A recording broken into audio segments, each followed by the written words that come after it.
Go find another table, Margaret. You know you're not really one of us." That was the sentence that froze the entire private dining room at Carter's Steakhouse last Saturday night. I was standing beside the long walnut table, a glass of red wine in my hand, the low hum of conversation and the clink of silverware filling the air just seconds before my sister decided to remind everyone that I was adopted. The server had just set down a tray of ribeyes and lobster tails, the smell of butter and grilled meat drifting through the room. When Linda looked up at me with that tight little smile she wears when she's about to make something look like a joke. "Maybe you'd be more comfortable somewhere else," she added, gesturing vaguely toward the bar area. "This table is for family." No one laughed. No one objected either. My nephew kept staring at his phone. My sister-in-law suddenly found the bread basket fascinating. My brother cleared his throat, but said nothing. And then, as if that wasn't enough, Linda slid a black leather folder across the polished table toward me. "Since you insisted on coming," she said lightly, "you can take care of this." I opened it. $3,270. Steaks, seafood towers, top-shelf wine, desserts I hadn't even seen ordered. For a moment, I thought there had been a mistake. Maybe they meant to split it. Maybe this was some awkward misunderstanding. But the way Linda leaned back in her chair told me everything I needed to know. This wasn't confusion. It was choreography. The dinner was supposed to honor the 40th anniversary of our father's passing. I had driven 45 miles from my home in Oak Ridge, wearing the navy dress I saved for special occasions, the one with the pearl buttons he once said made me look like a senator's wife. I brought a framed photo of him from 1983, standing in front of his hardware store with his arm around both of us girls. I remember thinking, on the drive over, that maybe this year would feel different. Maybe time had softened things. Maybe at 68 years old, I no longer had to prove I belonged. I should have known better. I was adopted at 6 weeks old. Our parents never hid that from me, and neither did Linda. She preferred to use it like a bookmark in every argument we ever had. "You're lucky we chose you," she would say when we were children. "You're not really a Collins." Growing up, I told myself siblings say cruel things sometimes. I told myself blood didn't matter because love did. Our father used to squeeze my shoulder and say, "You're mine, kiddo. Papers don't change that." And for most of my life, I believed him. I helped when Linda's first salon struggled, and she needed a $15,000 loan she promised to repay within a year. I covered 2 semesters of my nephew's college tuition when the scholarship fell through. I hosted Thanksgiving more times than I can count, roasting 20-pound turkeys and setting out my best china so everyone would feel welcome. I never kept score. Family wasn't supposed to be transactional. But sitting there with that bill in front of me, I realized something had shifted. This wasn't about money. It was about positioning. About reminding me, publicly, that in her mind I was still temporary. Still optional. The server hovered awkwardly near my shoulder. "Ma'am, will this be on one card?" he asked gently. I could feel heat rising in my face, but I refused to let my voice shake. "Yes," I said. "It will." I took out my wallet, slid my platinum card across the table, and signed without another word. I didn't argue. I didn't defend myself. I didn't remind Linda that half the wine on that bill had been her idea. I simply handed the folder back and picked up my purse. "Where are you going?" my brother finally asked, as if he'd just remembered I existed. I looked at him, then at Linda, who had already lifted her glass again. "Home," I replied. "I think I've paid for dinner." And with that, I walked out of the private room, past the hostess stand, past the couples waiting for their 8 o'clock reservations, into the cool Tennessee night air. The parking lot lights reflected off the hood of my sedan as I unlocked the door. I sat there for a full minute before starting the engine, my hands resting calmly on the steering wheel. I wasn't crying. I wasn't angry in the loud, explosive way people expect. What I felt was clarity. Because as humiliating as that moment had been, it confirmed something I had suspected for years. Linda didn't see me as her sister. She saw me as a convenience. A checkbook. A placeholder at the edge of the table. And the thing about clarity is that once you have it, you can't go back to pretending. As I drove home along the dark highway, the yellow line stretching out ahead of me, I made a decision. If Linda wanted to draw a line between blood and choice, between real and adopted, then we were finally going to have that conversation. Just not at a steakhouse table. Not with a waiter watching. And not with me paying for it. I did not turn on the radio during the drive home. The silence felt more honest. The highway stretched ahead in long, steady lines, and for the first time that evening I allowed myself to replay every second without flinching. The way Linda had not raised her voice, because she did not need to. The way she had said the word adopted as if it were a technical correction instead of a wound that had been reopened for more than 60 years. By the time I pulled into my driveway in Oak Ridge, the house looked exactly as I had left it, the porch light casting a soft circle on the concrete, the wind chime near the front door moving gently in the breeze. Nothing had changed, and yet something had shifted permanently inside me. I stepped inside, set my purse on the entry table, and removed my heels slowly, placing them side by side as I always do. I have always believed that order in small things helps steady larger storms. In the kitchen, I poured myself a glass of water instead of wine. My hands were steady. My breathing was even. What surprised me most was not the humiliation. It was the realization that I had seen this pattern before and chosen to ignore it. The dinner had not been an isolated moment. It had been a summary. I sat at my kitchen table, the same oak table my father once refinished himself, and let my mind move backward through the years. I remembered the Christmas when Linda insisted on hosting and somehow forgot to set a place for me until I arrived with a pie in my hands.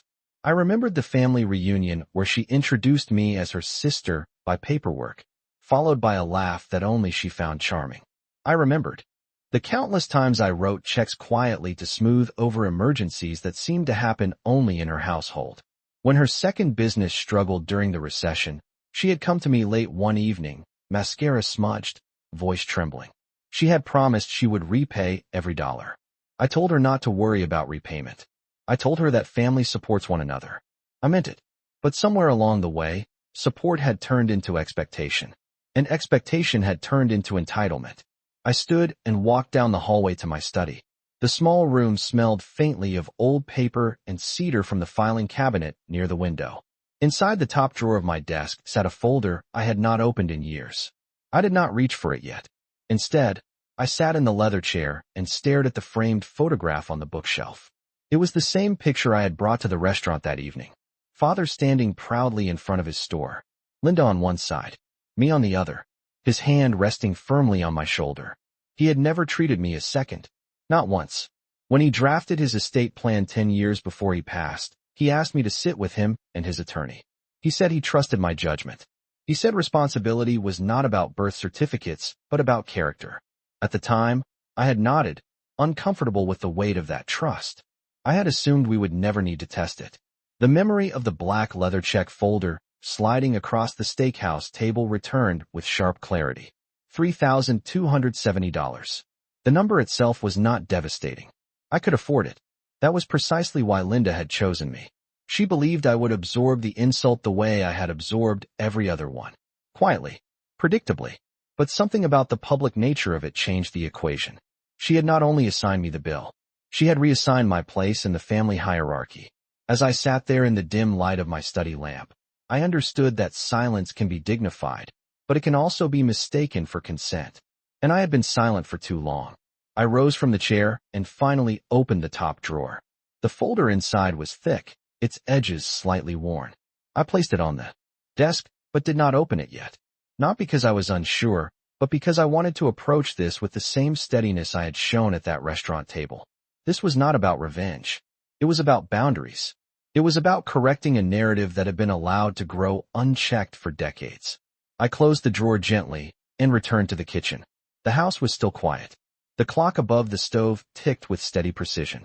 Tomorrow would come, and with it, decisions. But tonight I allowed myself one simple acknowledgement. I had paid for dinner. I had paid for years. And if Linda believed that being adopted made me temporary, she was about to learn that the opposite was true. I was not the guest at that table. I was the one holding the ledger all along. The next morning I woke before the sun fully cleared the trees behind my house. I lay still for a moment, listening to the familiar sounds of the refrigerator humming and the distant rush of traffic on the main road. There was no tightness in my chest, no restless anger, only a steady awareness that something long overdue had begun. I rose, made coffee the way I always do, 2 measured scoops, 8 ounces of water for each cup, and carried the mug into my study. The folder was still on the desk where I had placed it the night before. I sat down and opened it carefully, smoothing the first page with my palm. My father had been meticulous. Every signature dated. Every clause reviewed. I could almost hear his voice explaining why he had structured things the way he did. He had created a family trust 10 years before his passing, naming me as sole trustee. At the time, I had argued that Linda was the older sister and perhaps better suited. He had shaken his head gently and said, "Trust is not about age. It is about judgment." I had not thought about those words in years. Now they settled differently. As trustee, I was responsible for overseeing distributions tied to certain standards of conduct and financial responsibility. The language was clear, formal, and unemotional. Public behavior that materially damaged the reputation of the family or demonstrated financial exploitation could trigger a review. At the time the document was drafted, I assumed those clauses were theoretical. Safeguards. For extreme circumstances. I had never imagined a private dinner becoming evidence. I closed the folder and leaned back in the chair. This was not about punishing Linda for a sharp tongue. It was about a pattern. I reached for my phone and scrolled through old bank statements. There they were. Transfers for business loans, tuition payments, emergency wiring fees when her husband's construction contract had fallen through. Each one labeled clearly in my records. I had kept documentation not because I planned to use it, but because I believe in order. Order reveals truth without drama. I then opened my email and located the receipt from Carter's Steakhouse. $3,270 charged to my card at 8:47 in the evening. I requested an itemized copy from the restaurant and asked that the manager confirm the reservation name and seating arrangement. My message was polite, direct, no accusations, just documentation. By mid-morning, my phone buzzed with a text from Linda. "You left in a hurry last night," she wrote. "I hope you are not upset. It was just a joke. You know how you are." I read the message twice. There it was again, the soft rewriting of events. The suggestion that my reaction, not her action, required adjustment. I set the phone down without replying. Silence, when chosen, carries weight. I spent the rest of the morning organizing the relevant documents into a single binder. Trust agreement, distribution history, loan summaries, the recent receipt. I was not shaking. I was not rehearsing arguments in my head. I was building clarity. Around noon, I called my father's former attorney, now semi-retired but still practicing part-time. His voice sounded older but steady when he answered. I introduced myself, and he immediately remembered me. "Margaret," he said warmly, "how can I help you?" I explained that I needed to review certain trust provisions in light of recent events. I did not embellish. I did not dramatize. I described the dinner, the bill, the statement about family status. There was a pause on the line. "Do you have documentation?" he asked. "Yes," I replied. "Comprehensive." He suggested we meet later in the week to examine whether the conduct clause warranted formal notice. When I ended the call, I felt something settle inside me. Not triumph. Not vengeance. Alignment. For decades I had tried to earn a seat at a table that technically had always included me. The irony was almost quiet in its simplicity. I did not need to fight for belonging. I needed to enforce respect. As the afternoon light shifted across the hardwood floor, I looked again at the framed photograph of my father. He had not seen me as temporary. He had entrusted me with permanence. And permanence does not shout. It does not argue across a steakhouse table. It documents. It reviews. It acts when necessary. By the time evening approached, the binder was complete and placed neatly on my desk. I picked up my phone once more and typed a single message to Linda. "We should meet with Mr. Harris this Friday at 10 in the morning to discuss family matters." I pressed send and set the phone face down. The house was quiet again, but it no longer felt still. It felt prepared. Friday arrived with a gray sky and a light drizzle that blurred the edges of the mountains as I drove into town. I left earlier than necessary, not because I was anxious, but because I prefer to arrive composed. The binder sat on the passenger seat beside me, secured with a leather strap. I had reviewed its contents twice the night before, not to memorize arguments, but to confirm accuracy. Facts do not require embellishment. They require order. When I pulled into the small parking lot outside Mr. Harris's office, I noticed Linda's SUV already parked near the entrance. She had arrived first. That did not surprise me. Linda has always believed that positioning equals control. I turned off the engine, checked my reflection in the rearview mirror, and stepped out into the damp morning air. Inside, the reception area smelled faintly of coffee and old carpet. Linda was seated in one of the vinyl chairs, scrolling through her phone. She looked up briefly when I entered. "This seems a little dramatic," she said, slipping the phone into her purse. "All of this over a dinner comment." Her tone was casual, but her eyes searched my face for hesitation. I set the binder on the side table and removed my coat slowly. "It is not about a comment," I replied evenly. "It is about conduct." She gave a short laugh. "You have always been sensitive about that adoption thing." There it was again. A reduction. A reframing. As if decades of subtle exclusion were a personality flaw of mine rather than a pattern of hers.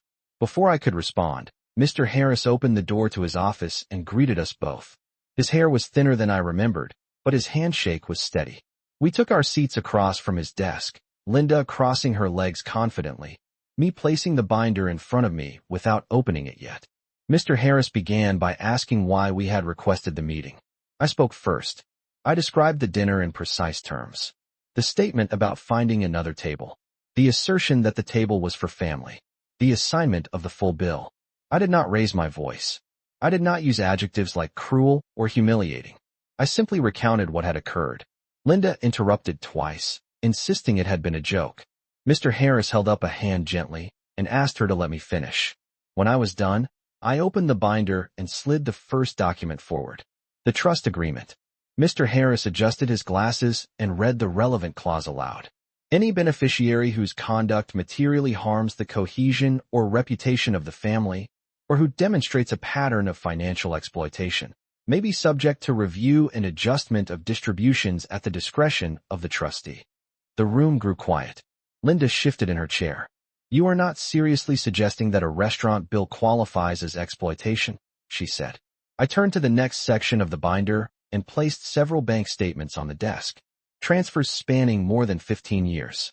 Loans labeled clearly. Tuition payments. Emergency funding. "The restaurant bill is recent," I said. "The pattern is not." Mr. Harris examined the documents carefully. "Have any of these loans been repaid?" he asked. Linda's face flushed slightly. "We are family," she said quickly. "We do not keep score." I met her gaze calmly. "I agree," I said. "Which is why I never asked for repayment. But family also does not publicly question one another's belonging." The attorney leaned back in his chair, folding his hands. "As trustee," he said to me, "you have the authority to initiate a formal review of distributions.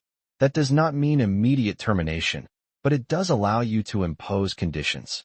Linda turned sharply toward me. "You would not dare," she said under her breath. I did not react to the threat in her tone.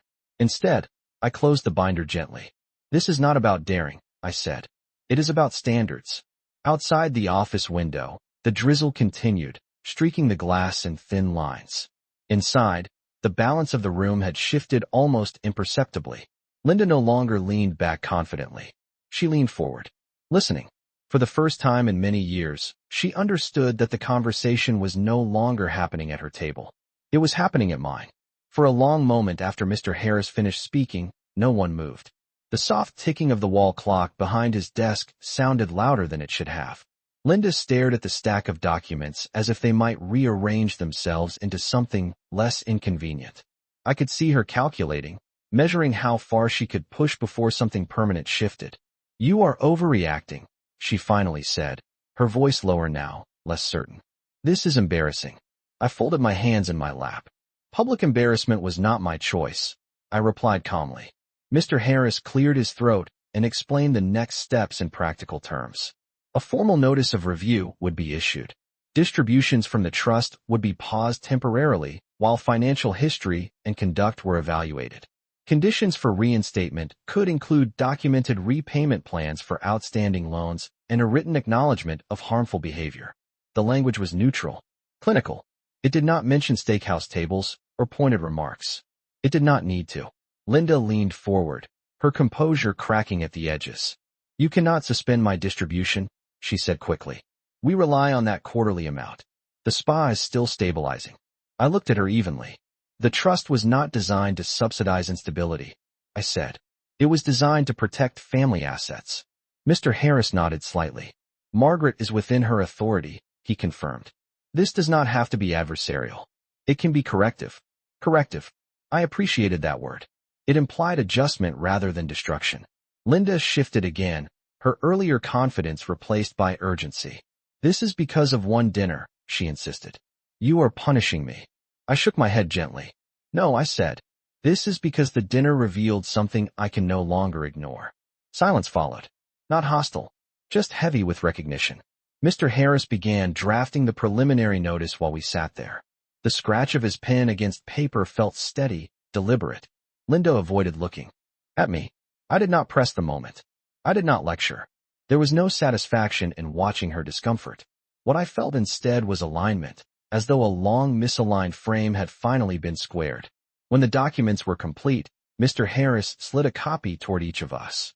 Linda read quickly, her jaw tightening as she reached the section outlining potential repayment schedules tied to documented loans.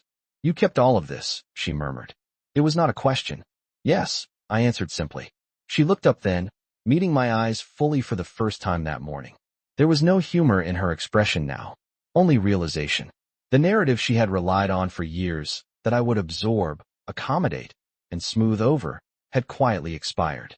We signed acknowledgement of receipt, and the meeting concluded without raised voices or dramatic exits. Outside, the drizzle had slowed to a mist. Linda paused beside her vehicle in the parking lot. You are choosing paperwork over blood, she said softly, almost accusingly. I adjusted my coat and considered her words. I am choosing respect over assumption, I replied. Blood was never the issue. She opened her car door, but hesitated. You always act like you are above it, she said. Like you are the responsible one. I did not deny it. Responsibility had never been a performance for me. It had been a practice. I was given a role, I said. I am fulfilling it. With that, I walked to my own car. The engine started smoothly.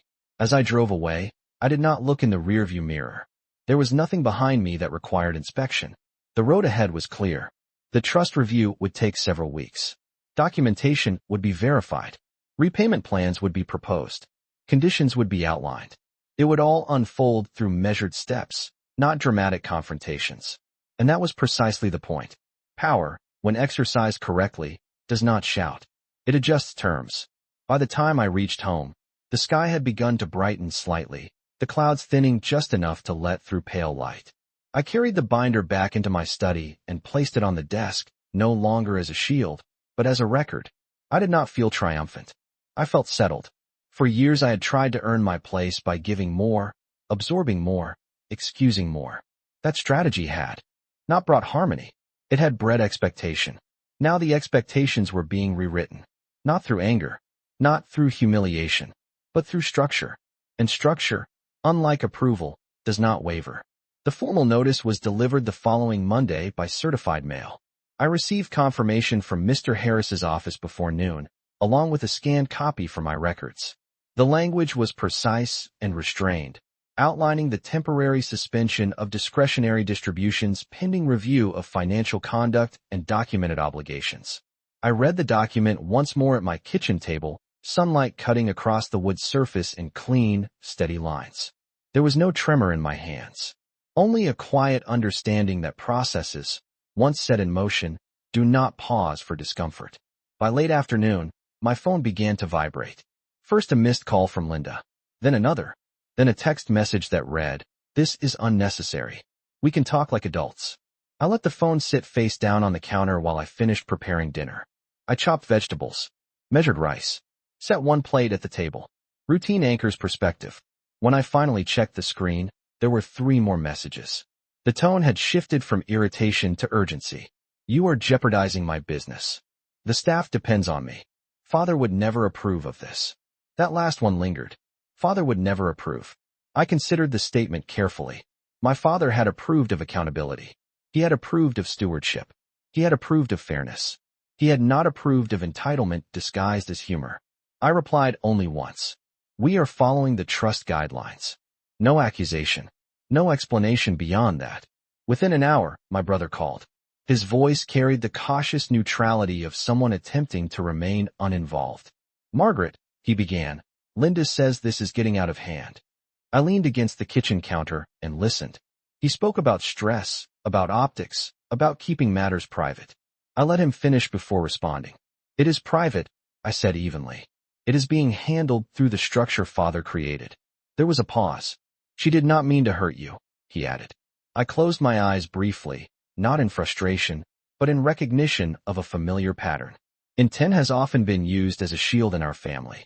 Impact matters, I said softly. He exhaled, perhaps understanding more than he admitted. We ended the call without resolution. Over the next week, Mr. Harris's office requested updated financial statements from Linda's business and documentation regarding outstanding personal loans. The process was procedural, clinical. No raised voices. No public announcements. Just numbers, signatures, timelines. On Wednesday evening, Linda appeared at my front door without calling first. I saw her through the narrow window beside the entryway, standing stiffly on the porch. I opened the door calmly. "May I come in?" she asked. Her tone was restrained, but there was strain beneath it. I stepped aside and gestured toward the living room. She remained standing. "You are making this bigger than it is," she said. It was a comment. A stupid comment. I studied her face. For years I had searched it for acknowledgement. Now I searched it for sincerity. "It was not the first," I replied. She looked away. The silence between us felt different from previous confrontations. There was less performance in it. More exposure. "I did not think you would actually act," she admitted quietly. I nodded once. "That is the difference." She crossed her arms, then uncrossed them.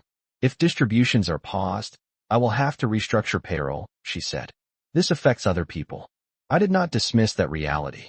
"Then we will expedite the review," I answered. "Provide the requested documentation. Propose a repayment schedule. Meet the conditions." She looked at me sharply. "And if I refuse?" I held her gaze without raising my voice. "Then the suspension becomes permanent." The words settled in the room without theatrics. Just fact. For a moment, she seemed smaller, not diminished by me, but by consequence. She had relied for years on my reluctance to enforce boundaries. That reluctance was gone, not replaced by anger, but by clarity. After several seconds, she reached for her purse. "I will send the statements," she said quietly. When the door closed behind her, the house returned to stillness. I did not feel victorious. I felt steady. The structure Father had built was not a weapon. It was a framework. And frameworks, when respected, do not fracture families. They reveal them. As I turned off the living room lamp and prepared for bed, I understood something with certainty. Belonging had never been determined by blood. It had been determined by responsibility. And responsibility, once accepted, does not retreat. The documents began arriving 2 days later, first by email, then in a neatly sealed envelope delivered to Mr. Harris's office. Financial statements from the spa, revenue projections, expense breakdowns. A proposed repayment schedule typed carefully on letterhead that felt more formal than anything Linda had ever sent me before. I reviewed each page in my study that evening, the lamp casting a warm circle of light over the desk. The numbers told a story she had not wanted to tell out loud. The business was not collapsing, but it was stretched. Expansion decisions had been made with confidence that the quarterly trust distribution would continue uninterrupted. That assumption had shaped payroll commitments, lease extensions, and equipment upgrades. It had also revealed something deeper. The trust had not been seen as a safeguard. It had been seen as a guarantee. I ran my finger down the column listing outstanding obligations to me personally. The repayment schedule proposed monthly installments over 5 years. It was structured, predictable, manageable. For the first time, I saw effort rather than dismissal. I closed the folder and called Mr. Harris the next morning. We reviewed the terms carefully. "This is a constructive proposal," he said. "If you accept it, we can reinstate distributions conditionally." Conditional. The word felt appropriate. Accountability paired with opportunity. I asked him to draft an amendment outlining specific expectations, documented repayments, written acknowledgement of prior conduct, a clause affirming respectful treatment in future family settings. It was not about apology as performance. It was about recognition in writing. Later that afternoon, Linda called again. Her voice carried less sharpness than before. "I sent everything," she said. "I did not realize how much you had covered over the years." I listened quietly. There was no triumph in hearing her admit that. Only clarity. "I know," I replied. There was a pause on the line, longer than usual. "I did not think you would ever draw a line," she said. I considered that carefully. Neither did I. I answered honestly. That seemed to settle between us more firmly than any argument ever had. By the end of the week, Mr. Harris circulated the amended agreement for signatures. Linda came to my house this time to sign in person. She stood in my study, pen poised over the document, reading each clause carefully. The room was quiet except for the faint ticking of the wall clock. When she reached the section affirming respectful conduct, her eyes lingered. "Is this really necessary?" she asked softly. I met her gaze without hesitation. "Yes," I said. She signed. The pen pressed slightly harder against the paper than required, but her signature was steady. Afterward, she placed the pen back on my desk and looked around the room as if seeing it differently. "You always kept everything organized," she said. It was not criticism this time. It was observation. "Organization reveals patterns," I replied. She nodded faintly. The tension that had once defined our interactions was not gone, but it had shifted. It was no longer fueled by imbalance. It was grounded in terms. As she prepared to leave, she paused at the doorway. "I should not have said what I said," she admitted quietly. The words were simple, unadorned. They did not erase the past, but they marked recognition. I did not dramatize the moment. "Then do not say it again," I replied calmly. When the door closed behind her, the house did not feel heavier or lighter. It felt aligned. The trust review was formally concluded the following Monday. Distributions were reinstated under the amended conditions. Repayments began the first of the next month, arriving by electronic transfer exactly as scheduled. Each deposit was small compared to the total owed, but it represented something larger than money. It represented acknowledgement. In the weeks that followed, family gatherings were quieter, more measured. When invitations were extended, they were phrased differently. There were no jokes about seating arrangements, no remarks about bloodlines. Respect does not return in grand gestures. It returns in the absence of certain words. One evening, as I sat on my porch watching the sun lower behind the trees, I understood something with unusual calm. The steakhouse dinner had not been the breaking point. It had been the mirror. It reflected years of imbalance I had chosen not to confront. Drawing a line had not fractured the family. It had clarified it. And clarity, once accepted, has a way of reshaping every table you sit at thereafter. The first repayment arrived on the first of the month at exactly 8:15 in the morning. I was pouring coffee when my phone vibrated softly against the kitchen counter.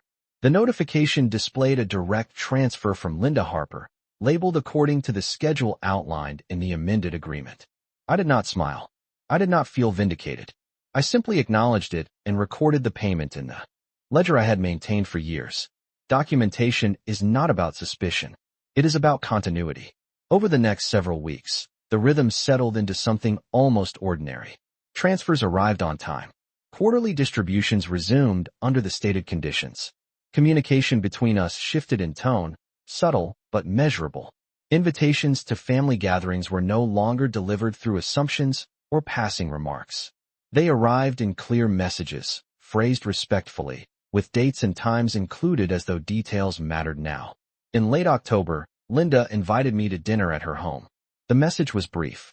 "We would like you to come over Sunday at 5. The whole family will be here." There were no qualifiers attached. No humor layered over discomfort. I considered the invitation for a full day before replying.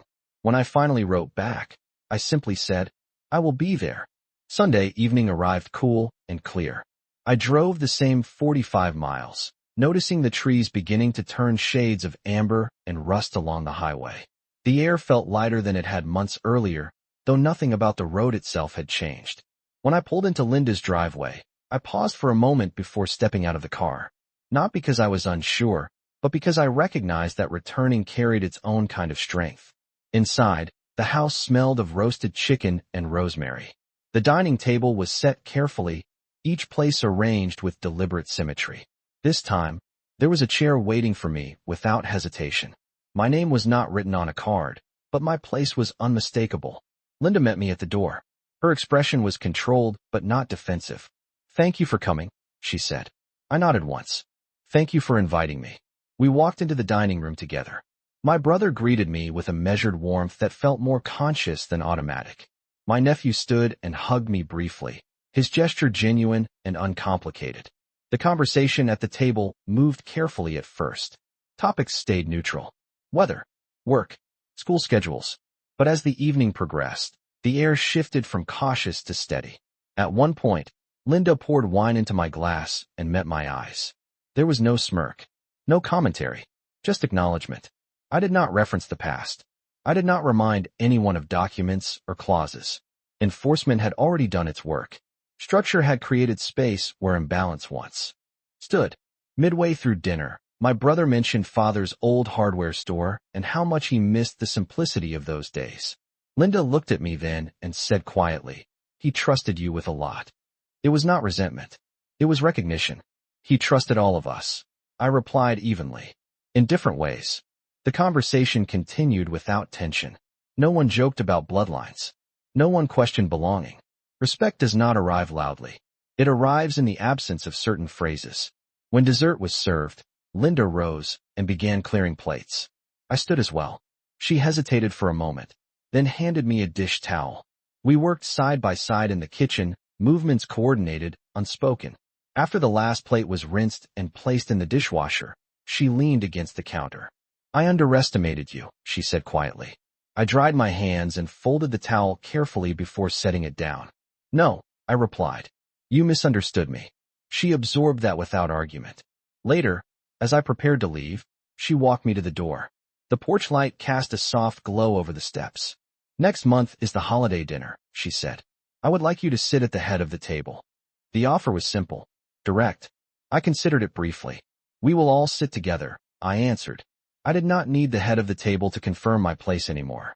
The drive home felt different from that night at the restaurant months earlier. There was no tightness in my chest. No clarity forged from humiliation. Only steadiness. The structure father created had not divided us. It had required adjustment.